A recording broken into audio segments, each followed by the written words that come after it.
This picture is Second Lieutenant Richard D. Butler, 506 Squadron, later 67th Squadron of the 44th Bomb Group. The picture was taken at West Palm Beach, Florida, where we were at Morrison Field awaiting our departure for an overseas assignment. We did not know at that time whether we were going to the Far East or North Africa or England. We did not find that out until we got to Marrakech in Morocco, French Morocco. We went north to England instead of going to the east to an assignment in North Africa or further around to India or China.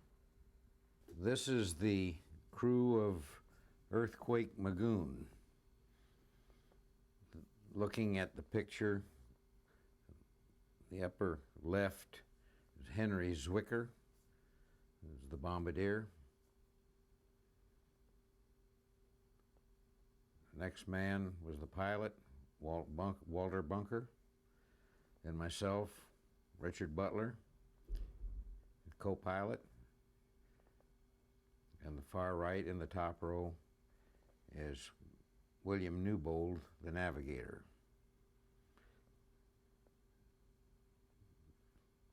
In the front row, on the left, Clement Bolanger, a tail gunner. Next, William Middlebrooks, a waist gunner. Next, Gerald Mason, the radio operator. Next, Loy Nieper, the flight engineer. Then Chamberlain, waist gunner. And on the far right, Warren Kuchen, the ball turret gunner. This was the original crew that went over in January of 1943, with the exception of Clement Bolanger, the man in the lower left, who was a replacement tail gunner. As of this time, May of 1997, 3 of us still alive. Henry Zwicker, the bombardier, was killed on the Wiener Neustadt mission of 1 October 1943. And the rest of us survived the war. The only ones still living are myself, Bill Newbold, the navigator on the far right back row, Loy Nieper in the front row, and Warren Kuchen, front row, far right. And we're all members of the 2nd Air Division Association. This picture was taken on Colonel Richard D. Butler, 1968. At that time, I was commander of the B-52 wing, the 320th Bomb Wing at Mather Air Force Base, California.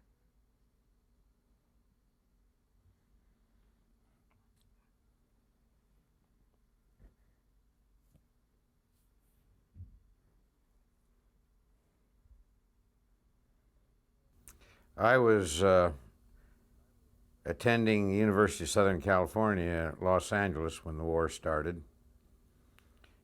And as soon as the war started, I went down to the office that was accepting applications for entry into aviation cadet training, and I signed up, and I was sworn in on the 19th of January, 1942.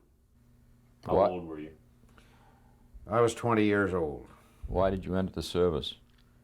Because there was a war on. I wanted to be a part of it. Tell us a little bit about your early training prior to the time you went overseas. I was born and raised in San Diego, California, and After I graduated from high school, why, I went to San Diego State College for a year, and then I went up to University of Southern California for a year, and then back to San Diego State, because back at San Diego State I could get the civilian pilot training course that was being offered. And I went through civilian pilot training, got my private license. Then I went back to USC again, where I was when the war started. What about your training from that time up until the time you completed operational training? Well, we went to, my first place I was assigned to was a month of pre-flight at Williams Field, Arizona. Then I went to primary flight training at Ryan and San Diego, and then to basic flight training at Merced Army Airfield, and advanced training at Luke Field, Arizona, where I graduated, and then went to Salt Lake City, where they assigned us to B24 training. Went to Davis-Monthan, back in Arizona, and through the phase training, Davis-Monthan, Pueblo, Colorado, Wendover, Utah, Pueblo, Colorado again. Then we were in process of departing for overseas. Did you fly overseas? Yes. What route? Southern route. What was that like?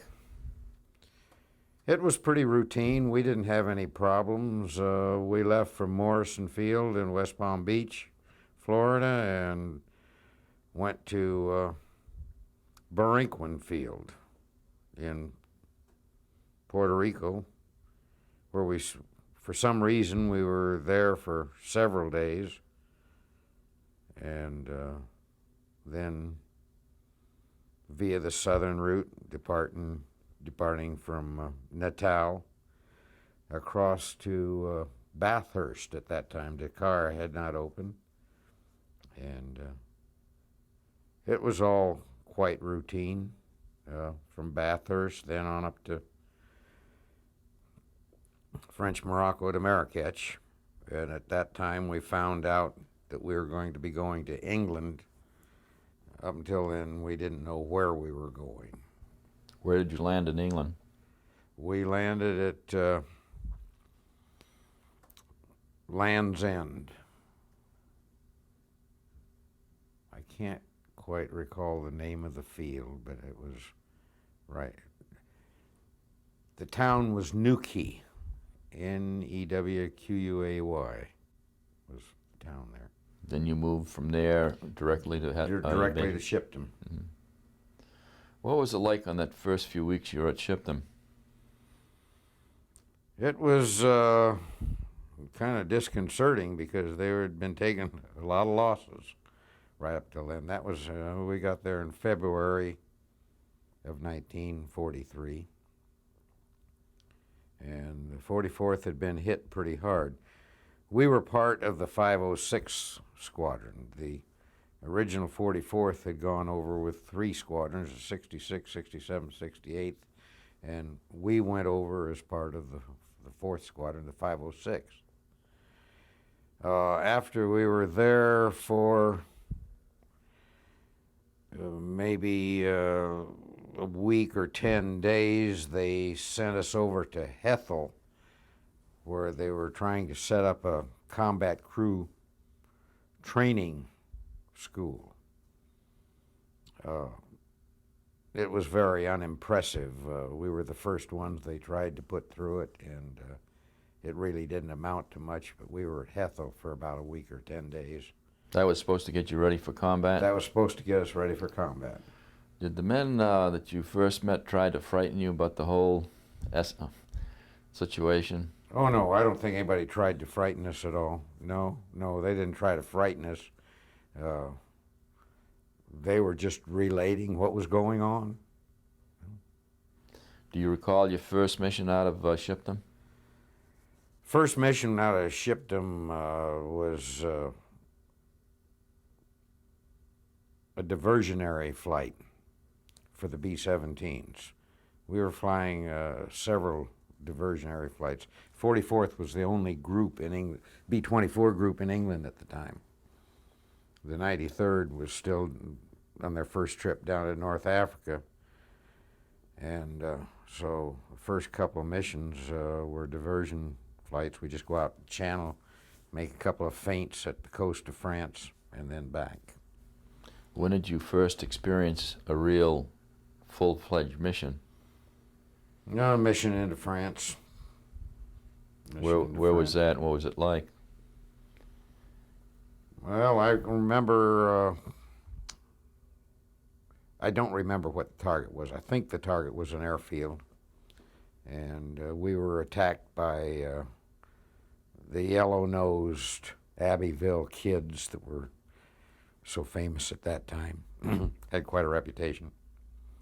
And we saw the yellow nose on the FWs, 190s. And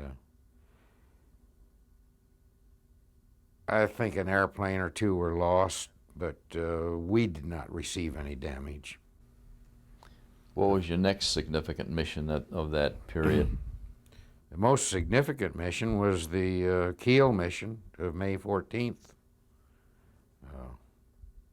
1943. And we flew that mission, and that was quite an experience. What do you remember about that mission? I remember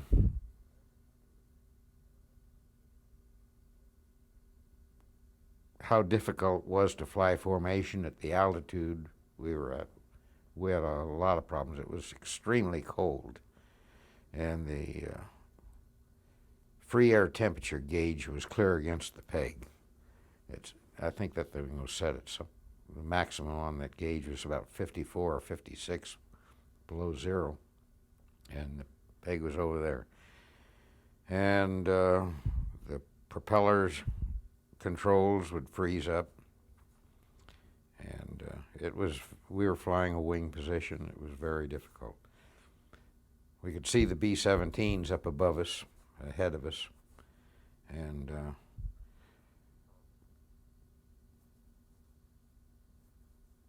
we saw them drop their bombs. And when they dropped their bombs, there was a lot of junk in the air that came flying back at us. And the sky was just full of flak and junk. And then B-24s from our own group that were ahead of us. We were carrying bundles of incendiary. And when those bundles came out of the airplane, the straps that held them together and so forth that separated, and so there was just a lot of junk flying through the air. Something hit our airplane just above my co-pilot's windshield. Scared the heck out of me the way it hit so hard on that. It was a very difficult mission. There were a number of airplanes lost, including our squadron operations officer, who was flying as a substitute, John Swanson. And fortunately, they at least became a prisoner of war. How did the crew react to that mission?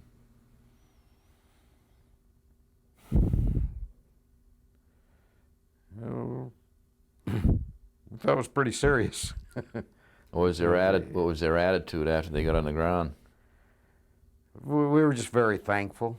There was nobody said, "I'm not going back," or anything like that. We hope they're not all like that. What did you think about the possibility of completing your missions after that one? I fully expected that I would probably wind up as a POW, because I had enough confidence that I thought I could survive one way or the other. I remember Henry Zwicker, our bombardier, was a fatalist, and he said, "We'll never survive this war." He was the only one that didn't. And the others, how did they feel? Did they express their possibilities of survival? That boy, chances are we probably won't complete a full tour. But nobody. Actually, we had a very confident crew, except for the one person I mentioned. We were all pretty confident people. I know I was. And I was the only member of the crew that was married. I was also the youngest on the crew. And I had just made up my mind that I was going to survive for my wife and our expected child. After the Kiel mission, were there any others during that period of time before you went to Africa that was significant to you? Yes, the next mission after Kiel was a mission down to the submarine pens at Bordeaux, France. And that was just a few days later. And we took off from Shipton and went down to a field near Land's End, and we staged out of there. By then, there were two groups, 44th and the 93rd, and we made a successful attack down at against the submarines at Bordeaux, France. And we flew at low level down across the Bay of Biscay, and then the last possible time we climbed up to bombing altitude. And it was an easy mission, except it was long. At that time, it was the longest mission that had been flown out of England. How long was it about? I think it was about 12 hours, as I recall. The 44th led it, and it was a very successful mission. After your stay in England, what do you recall about your trip to Africa when you in the movement of the 44th at that time? Our crew experience was a little bit different. For some, we didn't know why, but the group left, and we stayed at Shipton. Our crew stayed at Shipton. We didn't know where they'd left for and why we were left behind. After several days, we were given orders to fly to an airport near London. And there we were met by some people, and some large crates were brought out and strapped in the bomb bay. These were big wooden crates, as I recall, maybe 8 or 10 feet long and maybe a foot thick and maybe 4 feet wide, and they were strapped in the bomb bays. We were also, a civilian came aboard, and he was our passenger, and then we were given orders to go to Marrakech, where we picked up orders then from proceed on over to Benghazi. These crates turned out to be some of the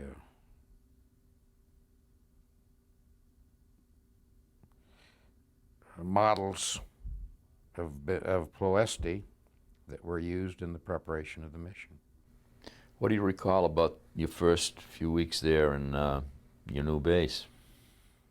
When we got there, the group had already flown 4 or 5 missions, mainly against Sicily, and I guess maybe a mission or 2 against the toe of Italy because of the invasion of Sicily. So some of those people already had some missions in, and we were kind of jealous because those counted toward the tour 4 and 5, and they were, compared to missions out of England, they were much easier. Although they did lose a couple of airplanes sometime. Other than that, why, we encountered pretty rough living conditions. We had to dig our own trench around the tent, and erect the tent. It was very hot.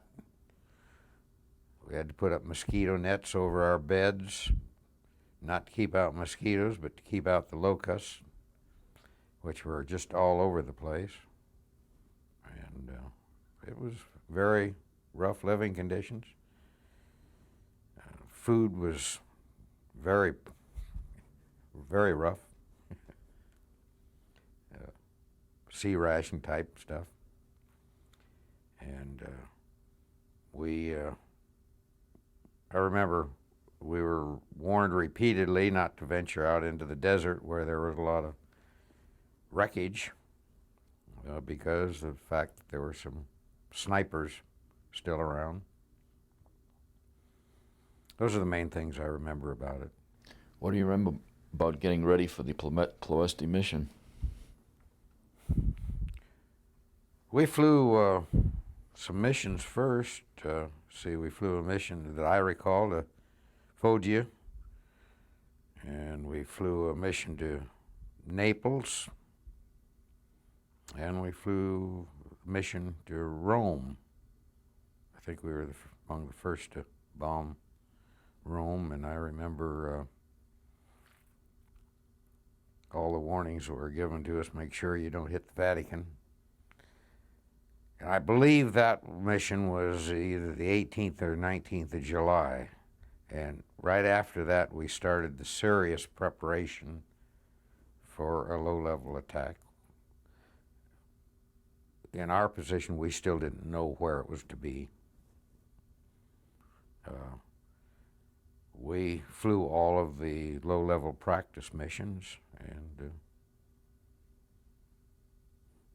no unusual experiences, except we flew awfully low.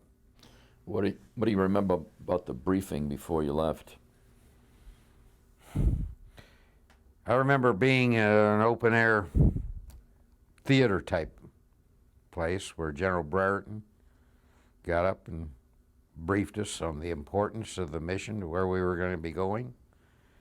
And I remember clearly the statement that he said it was so important that if he lost every airplane but still destroyed the target, it would be worth it. After that, I remember our commander, Colonel Johnson, saying that anybody that had reservations, didn't want to go on the mission, come to him and he would understand, and nothing would be said. The person wouldn't have to go on the mission. I later heard that nobody accepted his offer.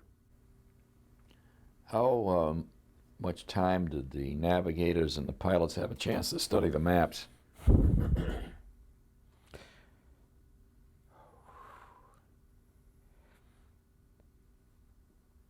For some reason, I wasn't included in the studying of the maps an awful lot. Not just me, I think the co-pilots were left out of it some.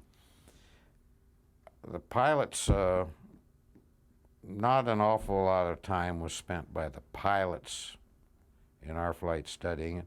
The navigators and the bombardiers spent a lot of time at it.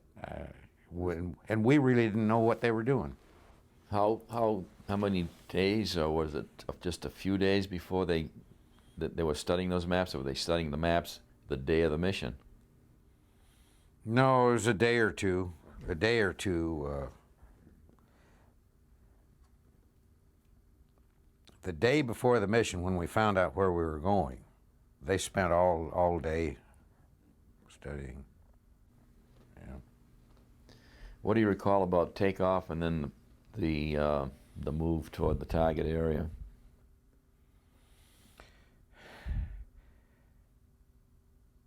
We got up about 4:30, and our takeoff was to be about 7:30. And of course, it was a dirt runway. The runway was just dirt out there in the desert.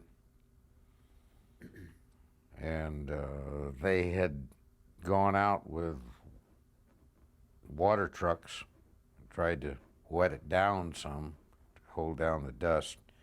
But as soon as one or two airplanes took off, why, that was all gone. The 98th took off ahead of us, and we saw one of their airplanes crash on takeoff, and that was kind of disconcerting. We saw that airplane go in. There was an awful lot of dust. The dust was just horrendous, but visibility wasn't so very good because of the dust. But takeoff and assembly on straight climb out was pretty routine. What was your feeling of apprehension after your takeoff and getting into the air and knowing what might be ahead of you?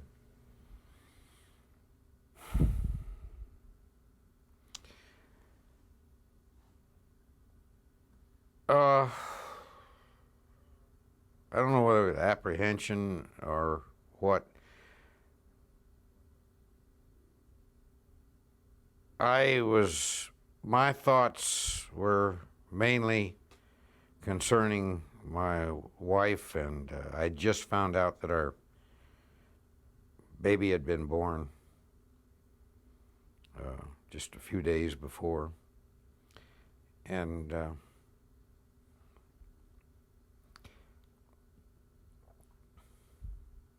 my concern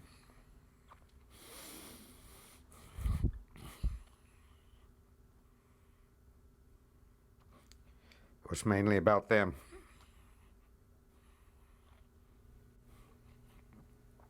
How do you think the crew was taking it? Things were pretty quiet.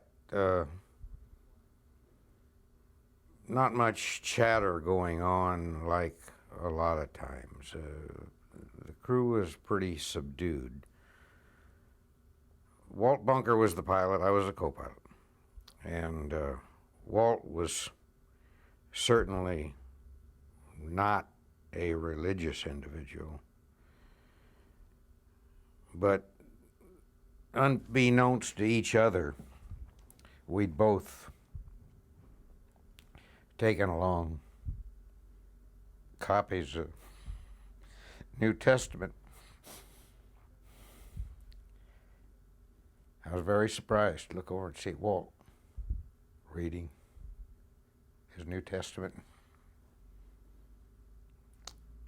I was certainly reading the Psalms in the back of mine. Do you feel you couldn't keep busy enough to keep your mind off of other things? We weren't all that busy. No, it was a rather long flight over the Mediterranean. We'd seen the smoke from where the airplane from the 376th had gone in. Wondered, of course, what had happened there. But we were leading a three-ship element, so formation flying was not all that difficult. It wasn't as difficult as flying on a wing. And we were taking turns, of course, flying the airplane, so when one of us was not flying, why, we were thinking about other things. As you approached the area that started to give difficulty, what happened that in terms of the difficulties you started to experience on the route? Did you encounter clouds? Did you have to fly through clouds? Yeah, that was the first difficult thing that happened to us that was not briefed to us, and we weren't prepared for. when we encountered the clouds over the mountains, and we lost sight of the two lead groups. Really didn't know what became of them, and we were stooging around trying to work our way through the clouds, and all of a sudden, why, the clouds loomed ahead of us and we had to fly into them in formation. And that was scary. But luckily, why, everybody held their position. We came out on the other side. We, as I said, were flying a lead on a 3-ship element, and the leader that we were flying, we lost sight of, and we just held it steady, and we luckily came out on the other side all right. But some time was lost as we dodged around trying to work our way through the clouds before we actually had to fly through some. What was your next most difficult situation on the route?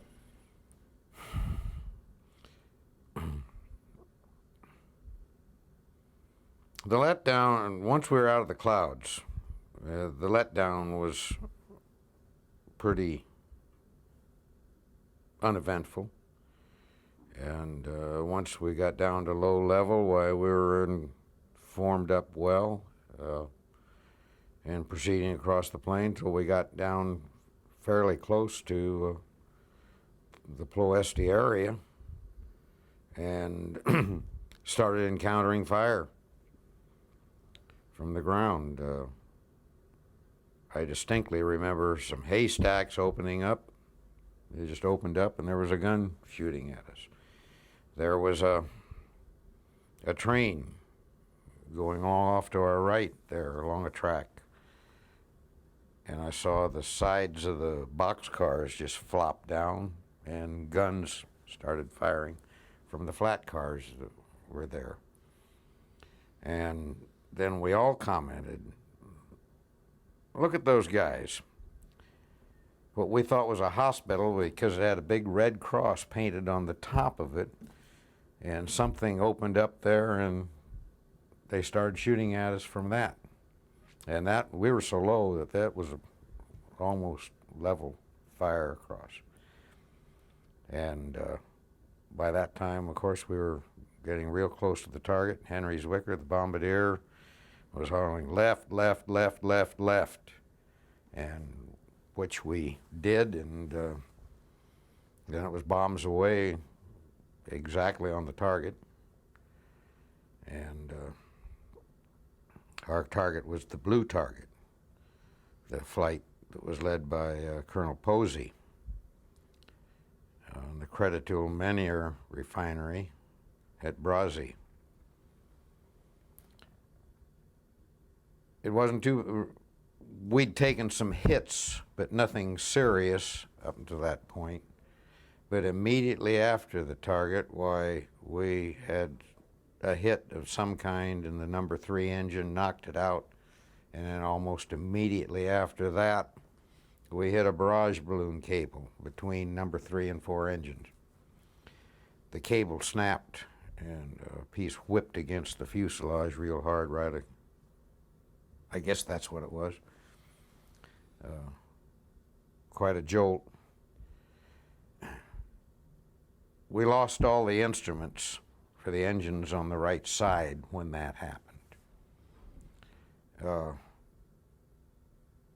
Walt said, feather 4. I looked out there and I could see 4 was turning, but 3 was, the propeller was all bent and the engine was stopped and just windmilling out there. I feathered 3. He said, I said feather 4, and he reached up and he hit number 4 feathering button. And I then reached up and unfeathered 4. But for the brief few seconds there, we had 2 engines out on the same side, and I imagine that right wingtip missed the ground by no more than 10 or 12 feet. before, with both of us on there, we got straightened up. It was the right wing that went down? Sure. Yeah, the right wing went down because it was number When you 3 hit and 4. when you hit the thing to get it back started again, at what point did it start? The engine start up again? Almost immediately. Yeah. It was. As the wing was down? Yeah. And then what happened? We got it going again, and we proceeded on, and right then the fighter attacks started. We had no fighter attacks previous to the target. But I would imagine that the fighters came from probably in the Bucharest area. So they were coming at us from the south.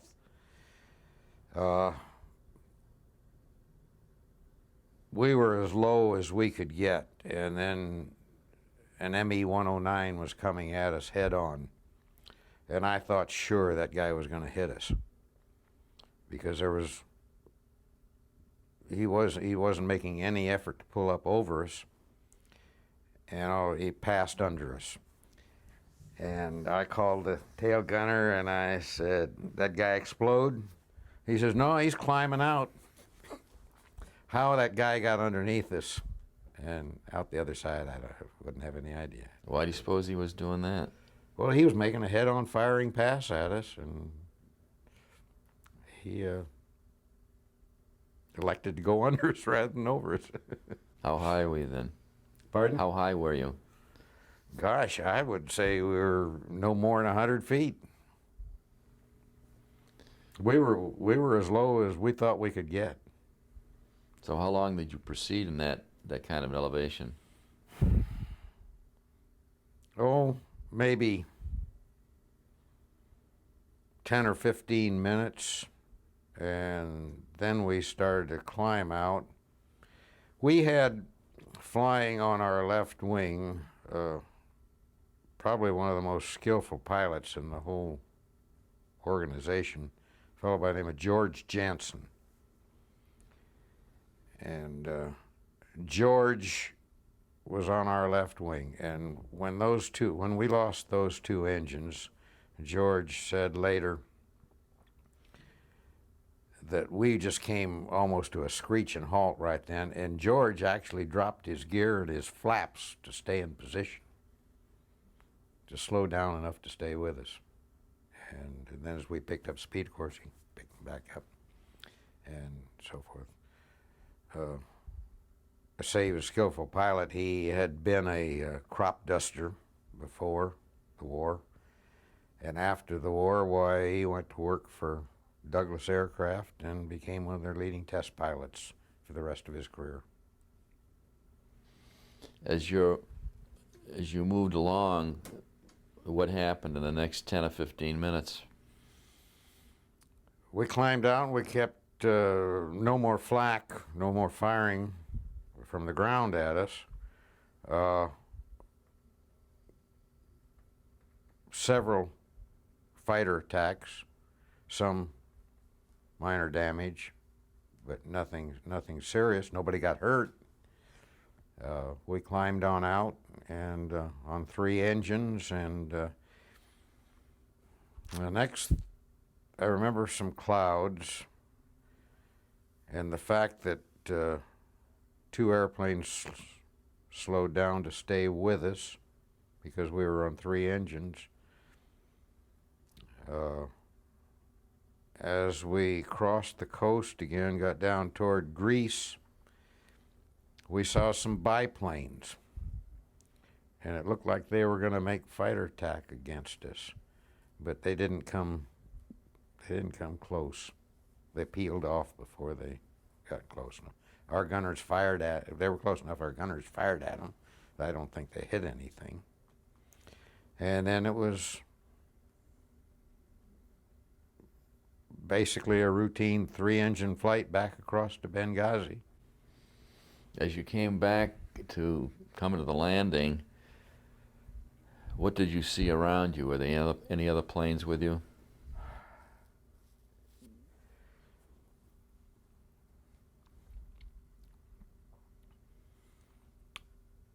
I don't recall any other than the 2 that were the two that were on our wing staying with us. When we got back to Benghazi,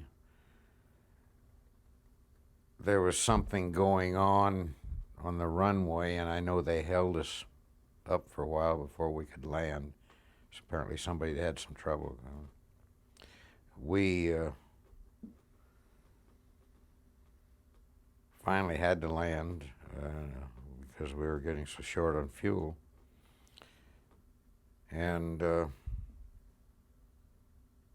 we had to use the emergency hydraulic system because of loss of number 3 engine. And landing went okay.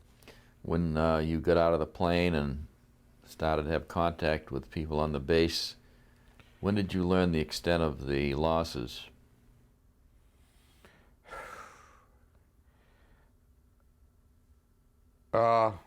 My individual situation was a little bit different. I didn't even go to the debriefing. Some people met us and immediately looked at our dog tags, and they said, you're type B, blood.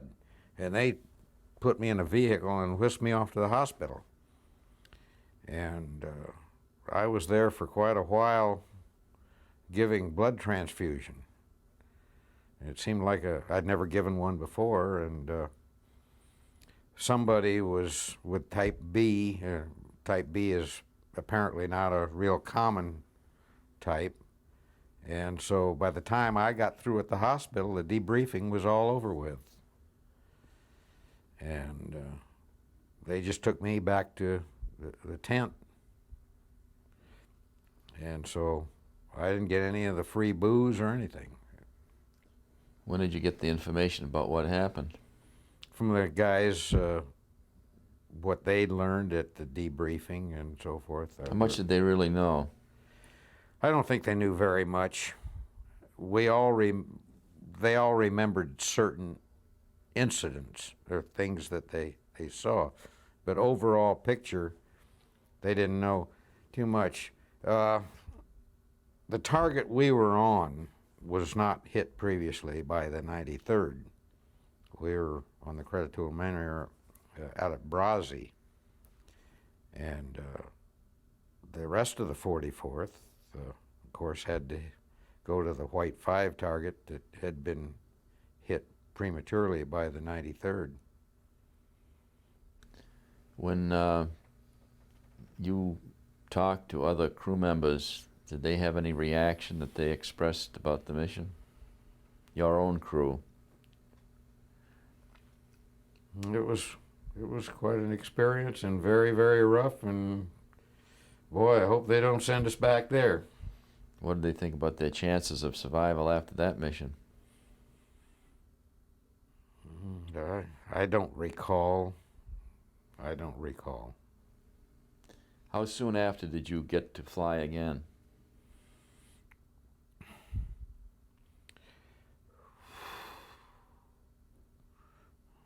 I think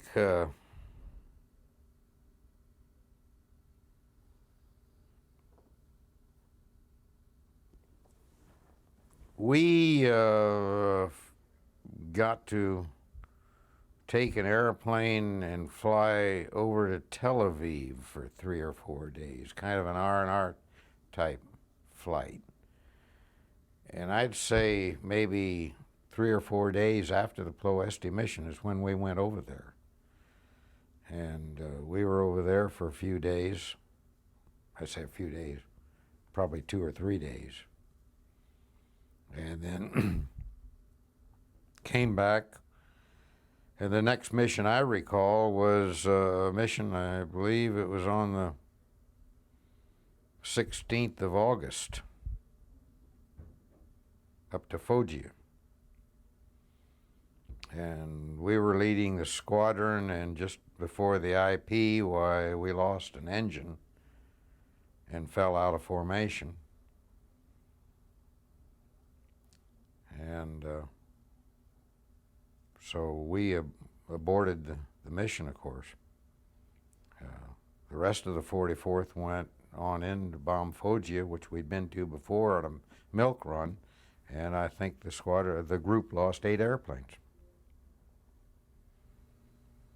How many more missions did you have after that?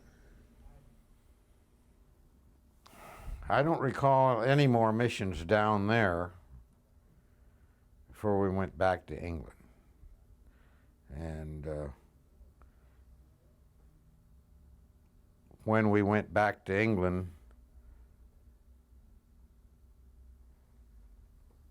we were transferred, our crew was transferred from the 506 to the 67th because the 67th had lost so many airplanes and crews, and Bill Cameron became the 67th Squadron Commander, and Walt Bunker, who'd been my pilot, became the Squadron Operations Officer, and I got the crew.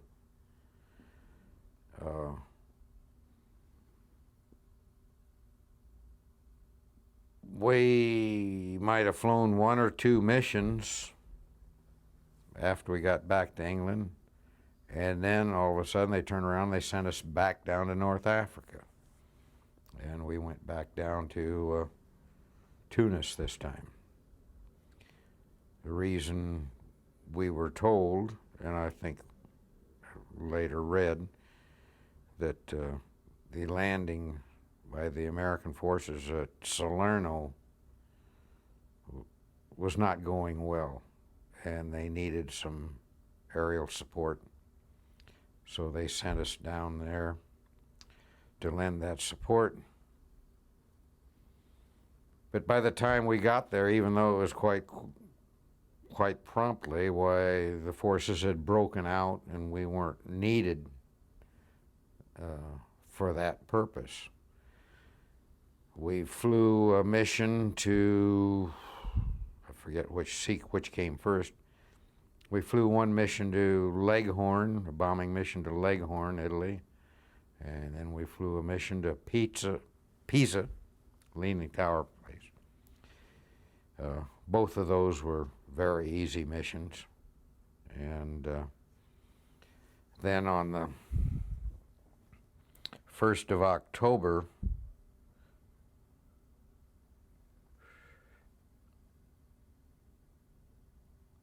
they sent us on a mission up to Wiener Neustadt, Austria, to bomb the Messerschmitt factory there. I forgot that after Ploesti, sometime along in there, we had a mission up to Wiener Neustadt in Austria. Turned out to be a very easy mission. Practically no opposition. So this time we were flying it out of Tunis, and the reaction was entirely different. We really got clobbered on that. I was flying the deputy lead in the squadron. We had 6 airplanes, and the leader of our squadron,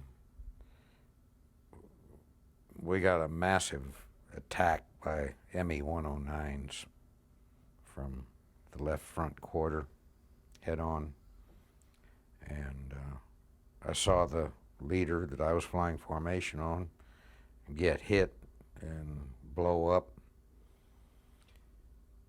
And so that put me in the lead position, and I didn't see anybody around me, and I called the tail gunner, and I said, are they closing up on me? And he said, who? And I said, the rest of the formation. He says, they've all gone down.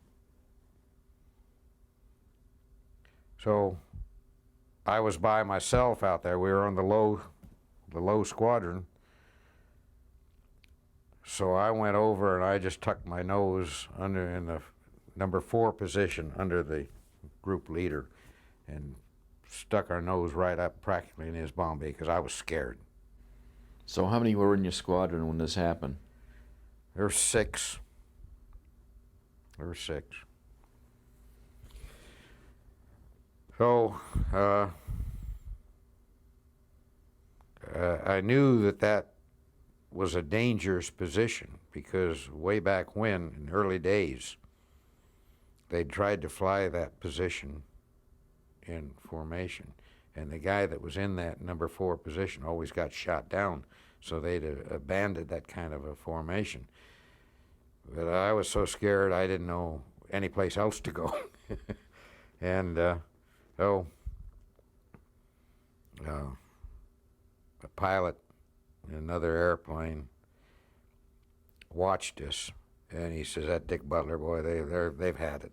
They're going to get it," because the Fed attacks continued, and planes were lost from other squadrons on that same mission. And then after we came off the target there and target area and so forth, the formation pretty well, what was left of it, disintegrated. We had an number 3 engine shot out again, and a lot of holes in the airplane. And we started back for Tunis, but then we had a loss of a lot of fuel.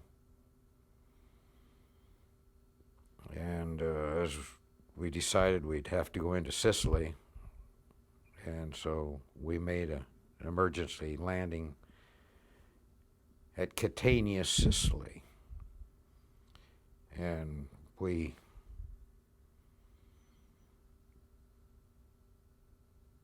as we approached on 3 engines there, we knew we didn't have any hydraulic system. And we had a lot of damage in the wing area, trailing wedge. Lloyd Nieper, the flight engineer, went back, looked things over, and he says, "I think you better just put down half flaps for the landing, because there's a cable going out there, 2 cables going out there." And I'm afraid that one of them is shot through, one of them's broken. He says, "But the other cable ought to at least hold half flaps." So we were coming in rather fast on final approach because we thought we only had half flaps, and just at about maybe 100 feet or so, the right flap popped up and the left flap went down full. And we hit the ground in quite a skid, got straightened up, and we're rolling down the runway. And of course the forces hadn't been in Sicily very long. And I remember a row of B-25s parked along the right side of the runway, and a whole bunch of 55-gallon drums parked along the left side. So I couldn't turn off, and we weren't going to be able to stop. And as we approached the end of the runway, here came a Sicilian on a bicycle riding across the runway in front of us. And all of a sudden, he saw that we weren't going to stop, and I saw his legs start churning like crazy. We rolled off the end of the runway into the sand a ways, and the nose wheel collapsed and stood the airplane on its nose. So when did you finish your missions? December of 43. And how many more did you have after that bad landing? Gosh, I don't know. We left the airplane there in Sicily. We had one man that was badly wounded. He was a substitute crew member. He was badly wounded, and he went to the hospital there, and we were stuck in this place. And about the second night we were there, we were in the tent that was used as a club. We were in there having a drink, and a friend of mine from high school in San Diego came in, and he was in a troop carrier outfit. based in North Africa, and he'd hauled some 55-gallon drums of gasoline into Catania. And so we bummed a ride back to Tunis with him. But by the time we got back there, the group had moved out. They'd gone back to England. What was left of them. So my friend was there with us with his C-47. And I said, can't you take us away? We got to get back to England. So he hauled us over to Oran, which was about halfway to Marrakech. And he said, boy, he said, I can't take you any further than this. My outfit's going to be looking for me. And so then we hitchhiked our way back to England and got a C-54 right out of Marrakech up to Prestwick, and then got on the train and worked our way back to Shipton and walked in, and they said, well, boy, we thought you guys had gone down. Yeah, they hadn't heard from us. So that was probably the middle to the 20th of October, somewhere around there. And missions were really beginning to pick up then. There were getting to be more outfits in England and so forth. So we flew a lot of missions into Bremen, Emden, places, Solingen, or some of those that I remember. And that was it. How many did you finally complete? 28. And then the war, you left Europe at what month? Well, I came home a hospital patient.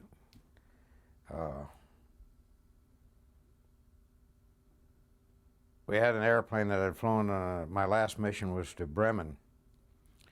And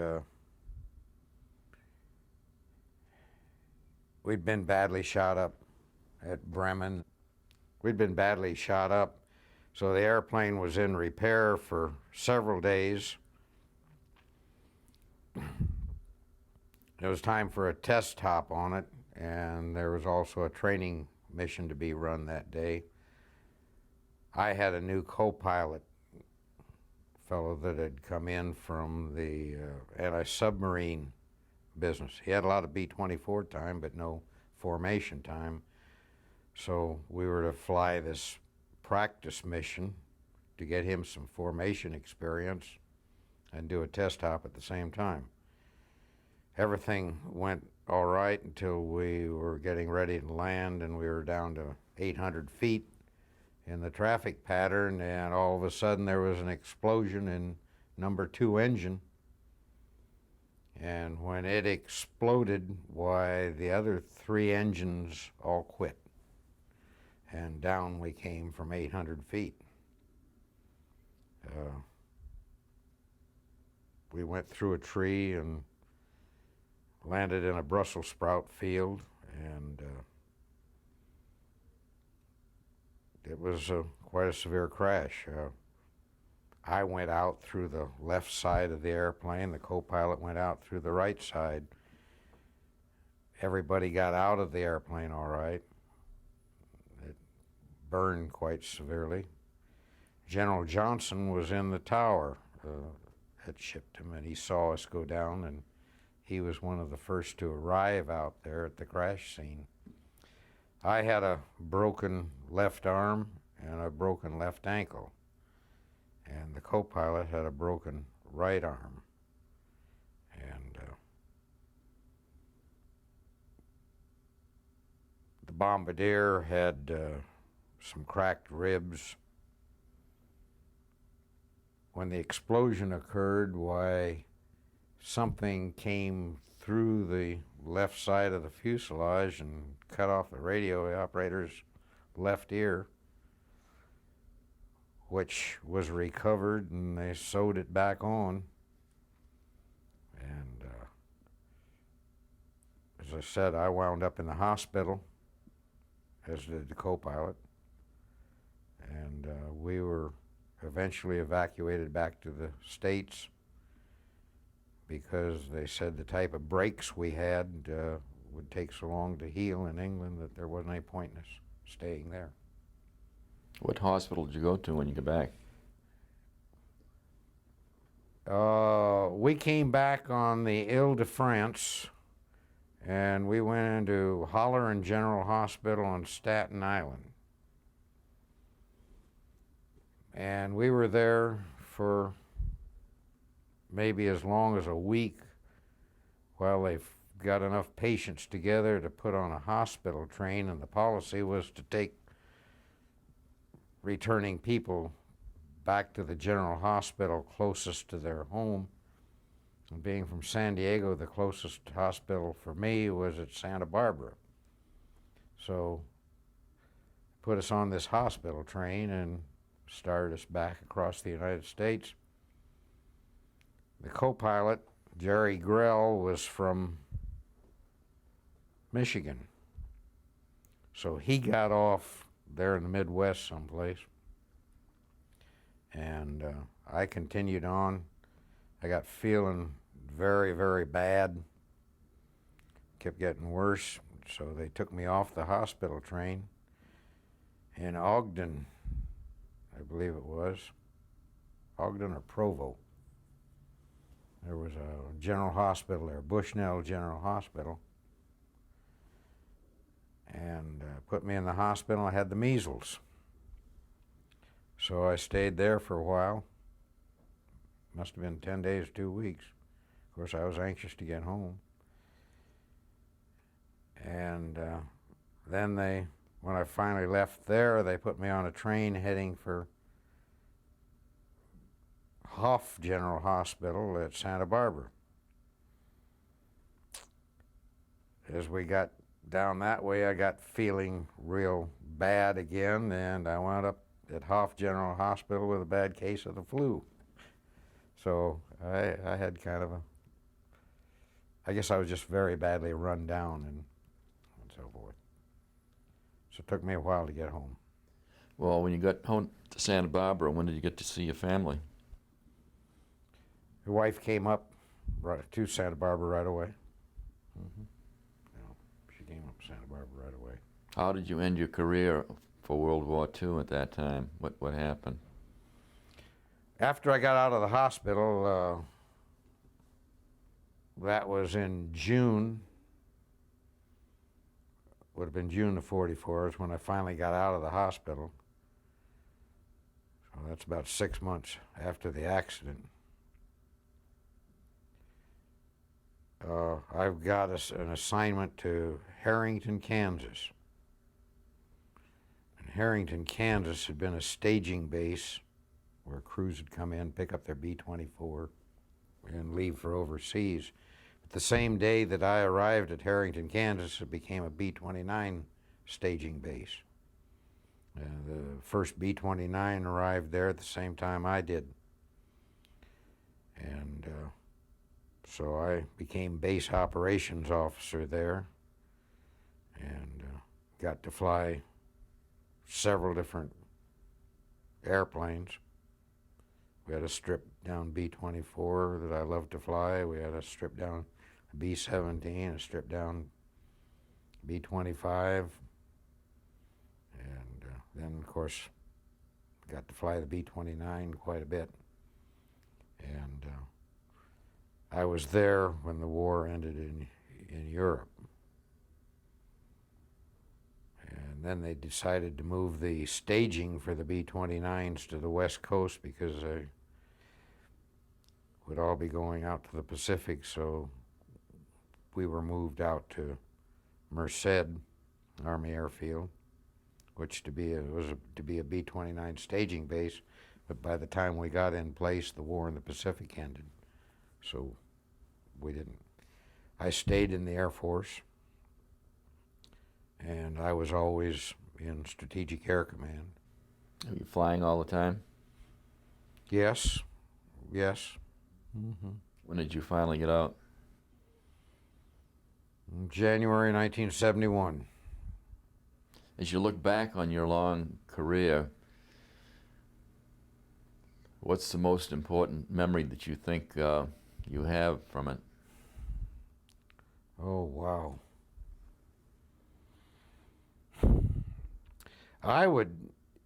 It didn't dawn on me at the time, but as the years have passed, I think probably the Ploesti mission was probably really the most significant thing. Through the years on active duty and after retirement, where you're still working for a living and so forth, you really don't stop to think about those things too much. But in reflection now, why I think I probably contributed the most because of that Ploesti mission, because in our target, which was the Cripple the German refinery at Brazzi, was the only one of the targets, the refineries, that was an aviation gas facility. And we completely wiped it out. Our flight, I say the 18 airplanes led by Colonel Posey, our target was completely wiped out and never resumed production during the war. And that shortage of aviation gas affected the Luftwaffe significantly. They had to reduce their training for their pilots by quite a bit. And I've read that because of that shortage, that the interceptors were not able to take off as early for defending Germany as they had been previously. They had to wait till the force got closer in. So I think we had a significant impact on the war. But as I say, that I flew in the Korean War, I flew B-29 missions in the Korean War. I flew some B-52 and KC-135 missions in Vietnam. But in answer to your question, I think the most significant thing would have to be the Ploesti mission. When you were flying the missions in Korea and Vietnam, was it the same degree of danger that you felt? No way, no comparison. Those were combat missions in the other wars? Combat missions Oh yes, in Korea yeah, and Vietnam. yeah. Mm-hmm. And the B-29 missions up over North Korea, I did not experience any fighter attacks, very, very minor flak attacks. Did you have a lower level of apprehension because of your experience and what you've went through?